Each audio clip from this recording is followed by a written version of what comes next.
പ്രധാനപ്പെട്ട ഒരു വാർത്തയിലേക്കാണ്. നിമിഷപ്രിയയ്ക്ക് വധശിക്ഷ നൽകണമെന്ന കൊല്ലപ്പെട്ട യമൻ പൗരന്റെ സഹോദരന്റെ ആവശ്യം ശിക്ഷാ ഇളവ് നൽകുന്നതിനെ ഒരു തരത്തിലും ബാധിക്കില്ലെന്ന് മധ്യസ്ഥ ചർച്ച നടത്തുന്നവർ. വധശിക്ഷയുടെ പുതുക്കിയ തീയതി അറിയിക്കണമെന്നാവശ്യപ്പെട്ട് തലാലിന്റെ സഹോദരൻ അബ്ദുൾ മഹ്ദി യമൻ കോടതിക്ക് കത്തയച്ച സാഹചര്യത്തിലാണ് ഈ വിശദീകരണം. മോചനത്തിലുള്ള ശ്രമങ്ങളാണ് കാന്തപുരം മുൻകൈയെടുത്ത് നടത്തുന്ന ചർച്ചയിൽ ഇപ്പോൾ ഉള്ളത്. കൂടുതൽ വിവരങ്ങളുമായി MS അനീഷ് കുമാർ ഉണ്ട്. അതിനു മുമ്പ് ജവാദ് മുസ്തഫാവി, സമസ്തയുടെ പ്രതിനിധി, കാന്തപുരത്തിന്റെ ഓഫീസുമായി ബന്ധപ്പെട്ടുള്ളയാളാണ് ജവാദ് മുസ്തഫാവി. അദ്ദേഹം ചേരുകയാണ്. ശ്രീ ജവാദ്, ഒരുപാട് അഭ്യൂഹങ്ങൾ പരക്കുന്നുണ്ട്. അതിലേറ്റവും ഒടുവിലാണ് കൊല്ലപ്പെട്ടയാളുടെ സഹോദരൻ ഇങ്ങനെ യമൻ കോടതിക്ക് കത്തയച്ചു. ആ കത്ത് പുറത്തു വന്നിട്ടുമുണ്ട്. പക്ഷേ ഇത് ഏതെങ്കിലും തരത്തിൽ ബാധിക്കുമോ? എന്താണ് ഇപ്പോൾ കൃത്യമായിട്ട് അപ്ഡേറ്റ് എന്ന് പറയുന്ന രീതിയിൽ നൽകാൻ കഴിയുന്ന വിവരം?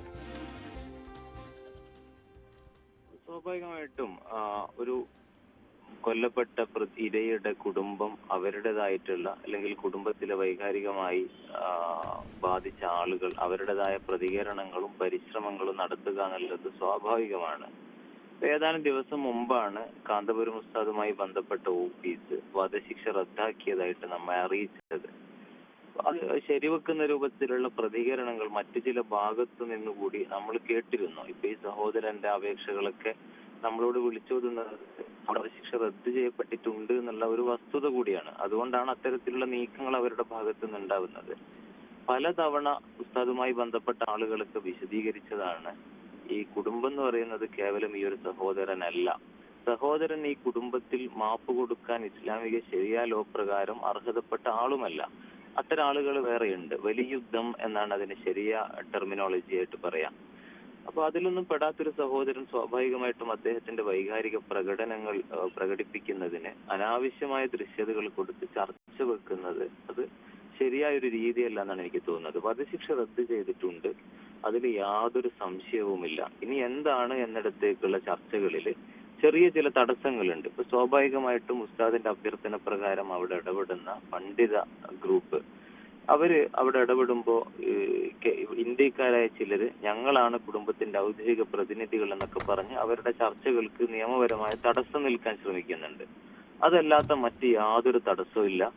ഔദ്യോഗികമായിട്ട് ഇന്ത്യയുടെ ഭരണകൂടം കാന്തപുരം ഉസ്താദിന്റെ ശ്രമങ്ങൾക്ക് പിന്തുണ പ്രഖ്യാപിക്കുകയും ആ ചാനലിലൂടെ മോചിപ്പിക്കാനുള്ള അവരാവശ്യപ്പെട്ട അപേക്ഷകൾ പരിഗണിക്കുകയും ചെയ്താൽ ആഴ്ചകൾക്കകം ഇത് അന്തിമമായ തീരുമാനത്തിലേക്ക് എത്തുമെന്ന് എനിക്ക് 100% ഉറപ്പാണ്.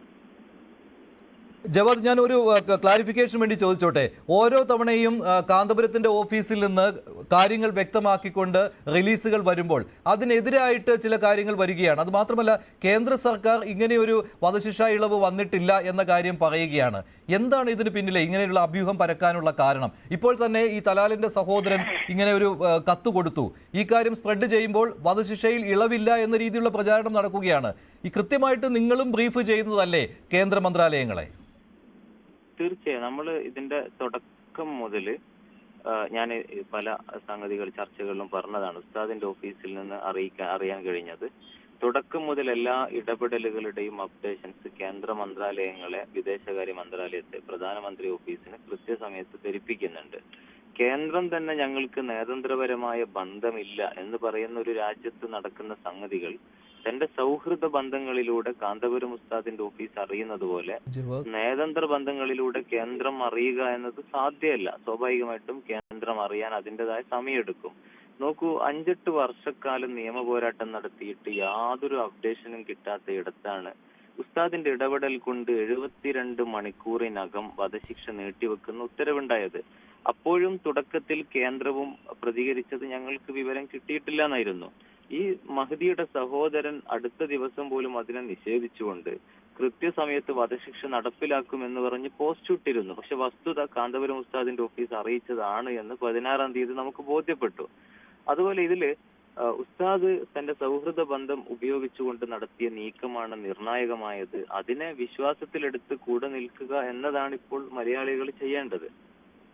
അപ്പോൾ വധശിക്ഷയിൽ ഇളവുണ്ട്, വധശിക്ഷ ഉണ്ടാവില്ല എന്ന കാര്യം ഉറപ്പാണ് അല്ലെ? അത് സംശയലേശം പിന്നെ ഇപ്പോൾ പറയാവുന്ന കാര്യമാണ്.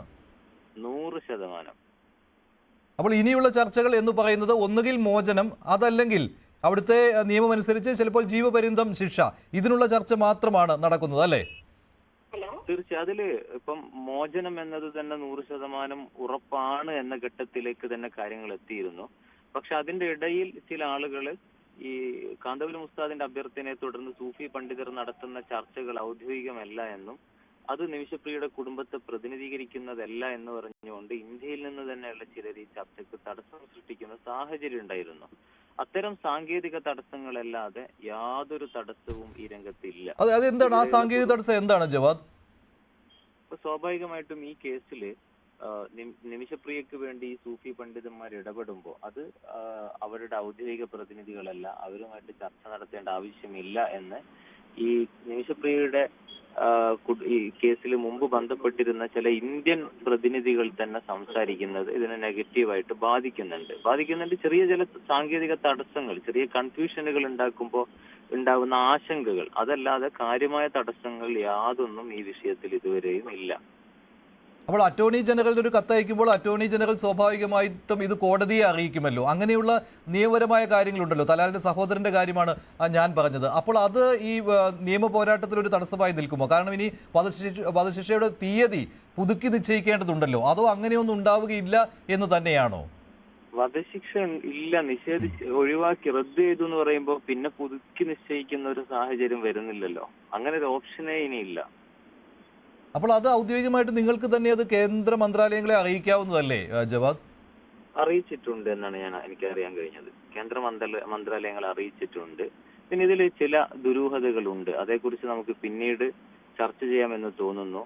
ഇതില് എംബസിയുമായി ബന്ധപ്പെട്ട ചില അനാസ്ഥകൾ, ഇപ്പൊ യമനിലെ ഉത്തരവാദിത്തമുള്ള എംബസിയിലെ 2 ഉദ്യോഗസ്ഥര്, അവരൊക്കെയാണ് കേന്ദ്ര മന്ത്രാലയങ്ങൾക്ക് വിവരങ്ങൾ കൊടുക്കുക. അവരുമായി ബന്ധപ്പെട്ട് പലതരത്തിലുള്ള ആരോപണങ്ങളും ക്രമക്കേടുകളും ഒക്കെ ഈ കേസുമായി ബന്ധപ്പെട്ട ആളുകൾ ഉയർന്നിട്ടുണ്ട്. അത്തരത്തിലുള്ള ചില കാര്യങ്ങൾ കൂടി ഇതിനെ ബാധിക്കുന്നുണ്ട്. അപ്പൊ അതേക്കുറിച്ച് ഞാൻ ഇപ്പോൾ കൂടുതലായിട്ടൊന്നും പ്രതികരിക്കുന്നില്ല. പക്ഷെ അതിനിടയിൽ തന്നെ നിങ്ങളും അതിനോട് അനുകൂലമായിരുന്നുവല്ലോ, ഒരു സംഘത്തെ അങ്ങോട്ട് അയക്കണമെന്ന്. അത് കേന്ദ്രത്തിന്റെ പ്രതിനിധി ഉണ്ടാകണം, മർക്കസിന്റെ പ്രതിനിധികൾ ഉണ്ടാകണം, അതുപോലെ തന്നെ ആക്ഷൻ കൗൺസിലിന്റെ പ്രതിനിധികളും ഉണ്ടായിരിക്കണം. ആക്ഷൻ കൗൺസിലാണ് ആവശ്യം ഉന്നയിച്ചത്. പക്ഷെ അവിടുത്തെ പ്രത്യേക സാഹചര്യത്തിൽ സുരക്ഷ കണക്കിലെടുത്ത് അങ്ങനെ അയക്കാൻ പറ്റില്ല എന്ന് കേന്ദ്രം നിലപാടെടുത്തു. അങ്ങനെ ഒരു സംഘത്തിന്റെ ആവശ്യം അപ്പോൾ ഇതിനിടയ്ക്ക് ഉണ്ടായിരുന്നു. അങ്ങനെ അത് എന്തുകൊണ്ടാണ് മർക്കസ് അങ്ങനെ പറയുന്നത്? അതുണ്ടായിരുന്നുവെങ്കിൽ, കാരണം സ്വാഭാവികമായിട്ടും യമനിലെ പണ്ഡിത സംഘത്തിന്റെ ശ്രമങ്ങൾക്ക് ഇന്ത്യയിൽ നിന്ന് തന്നെയുള്ള ഇതുമായി ബന്ധപ്പെട്ട ആക്ഷൻ കൗൺസിലും പ്രതിനിധി സംഘവും കൂടി ചെല്ലുമ്പോൾ കാര്യങ്ങൾ ഒന്നുകൂടി എളുപ്പമാകുമായിരുന്നു, വേഗത്തിലാകുമായിരുന്നു. കേന്ദ്രത്തിന്റെ ഭാഗത്ത് നിന്നുണ്ടായിരുന്ന മറുപടി എന്ന് പറയുന്നത് സ്വാഭാവികമാണ്. ആക്ഷൻ കൗൺസിൽ തന്നെ 2 വർഷം മുമ്പ് അമ്മയെ യാത്ര അയക്കാനുള്ള അപേക്ഷ കൊടുത്തപ്പോഴും കേന്ദ്രം ഇതേ മറുപടിയാണ് ആദ്യഘട്ടങ്ങളിൽ നൽകിയത്. പിന്നീട് തുടർച്ചയായ ശ്രമങ്ങൾക്കൊടുവിലാണ് അനുമതി ലഭിക്കുന്നത്. അത് സ്വാഭാവികമായിട്ടുള്ള മറുപടി മാത്രമാണ്. ഇപ്പോൾ ഈ സഹോദരൻ, അപ്പോൾ ഈ ശരീഅത്ത് നിയമം അനുസരിച്ച് ഈ സഹോദരൻ ഇങ്ങനെ പറഞ്ഞാലും അത് അത്ര വിലയുള്ള ഒന്നല്ല അല്ലേ? അങ്ങനെ കണക്കാക്കപ്പെടുന്ന ഒന്നല്ല അല്ലേ? അതിന് യാതൊരു തരത്തിലുള്ള പരിഗണനയും നിലവിൽ ആ കേസുമായി ബന്ധപ്പെട്ടിട്ടില്ല. വധശിക്ഷ റദ്ദ് ചെയ്തിട്ടുണ്ട് എന്നത് 100% ഉറപ്പായ കാര്യമാണ്. അതിൽ യാതൊരു സംശയമില്ല. പിന്നെ സ്വാഭാവികമായിട്ടുണ്ടാകുന്ന അത്തരം അപേക്ഷകൾ, ആവശ്യങ്ങൾ, അതൊന്നും നമ്മളിവിടെ വാർത്താ പ്രാധാന്യം അർഹിക്കുന്ന ഒന്നല്ല. പക്ഷെ അത് ഒരുപാട് സ്പ്രെഡ് ചെയ്യുന്നുണ്ട് ആ കാര്യം. പലരും അത് ഫേസ്ബുക്കിൽ പങ്കുവയ്ക്കുന്നു. ഇപ്പോൾ കാണിക്കുന്ന ദൃശ്യം തന്നെ അത് ഈ തലാലിന്റെ സഹോദരന്റെ ഫേസ്ബുക്ക് പോസ്റ്റാണ്. അതിവിടെ വലിയ രീതിയിൽ പ്രചാരണം നേടുന്നു എന്ന് പറയുമ്പോൾ ഈ കേന്ദ്രം പോലും ഇത് വധശിക്ഷ റദ്ദായി എന്ന കാര്യം ഔദ്യോഗികമായിട്ട് സ്ഥിരീകരിക്കാത്തത് കൊണ്ടല്ലേ? കേന്ദ്രത്തിന് ഒരു നിസ്സഹായത ഉണ്ടല്ലോ. നമുക്ക് എംബസി ഇല്ലാത്ത, ഉത്തരവാദപ്പെട്ട നയതന്ത്ര ബന്ധമില്ലാത്തൊരു രാജ്യത്ത് ഇങ്ങനെ പലരും പല അവകാശവാദങ്ങളും ഉന്നയിക്കുമ്പോൾ ഇപ്പൊ അതിന്റെ ഇടയിൽ ഒരു ഇവാഞ്ചലിസ്റ്റ് പാസ്റ്റർ വന്ന് ഈ ഭർത്താവിനെയും മകളെയും കൊണ്ട് ഞങ്ങള് യമനിലാണുള്ളതെന്ന് പറഞ്ഞിട്ട് ട്വീറ്റ് ചെയ്തിരുന്നു. പക്ഷെ അവര് യമനിലല്ല എന്നാണ് ഞങ്ങൾക്ക് അന്വേഷിച്ചപ്പോൾ അറിയാൻ കഴിഞ്ഞത്. ഒമാനിലുള്ള ഒരു പ്രദേശത്ത് നിന്നുകൊണ്ട് യമനിലാണ് സെനയിലെത്തി എന്ന് പറഞ്ഞ് വ്യാജ പ്രചരണം നടത്തിയിരുന്നു. ഇങ്ങനെ പലതും ഇതിന്റെ മറവിൽ നടക്കുന്നുണ്ട്. എന്താണ് അവരുടെ അജണ്ടകൾ, എന്താണ് അവരുടെ താല്പര്യം, ഒന്നും വ്യക്തമല്ല. ഇതിൽ യാതൊരു ലാഭേച്ഛയും ഇല്ലാതെ $19,000 ചെലവഴിച്ചിട്ട് പോലും ആക്ഷൻ കൗൺസിലിന് ഒരു നീതിയും കിട്ടാത്തിടത്ത് നിന്നാണ്, ഒരു പ്രതീക്ഷയും കിട്ടാത്തിടത്ത് നിന്നാണ് കാന്തപുരം ഉസ്താദിന്റെ ഇടപെടലിലൂടെ വളരെ പോസിറ്റീവായിട്ടുള്ളൊരു നീക്കം ഉണ്ടാവുന്നത്. അപ്പോ ഉസ്താദ് തീർത്തും മാനവികമായ ഒരു മൂല്യങ്ങൾ മുൻനിർത്തിക്കൊണ്ട് ചെയ്തൊരു സേവനമാണ്.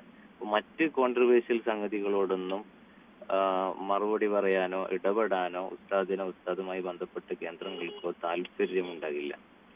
എന്തായാലും ഒരു കാര്യം ഉറപ്പിച്ചു പറയാം, നിമിഷപ്രിയയുടെ വധശിക്ഷ ഉണ്ടാവുകയില്ല അല്ലെ? അത് ഉറപ്പാണ്. തീർച്ചയായും. ശരി, ഇതാണ് ശരി. നന്ദി ശ്രീ ജവാദ് മുസ്തഫ. ഇത്തരത്തിലുള്ള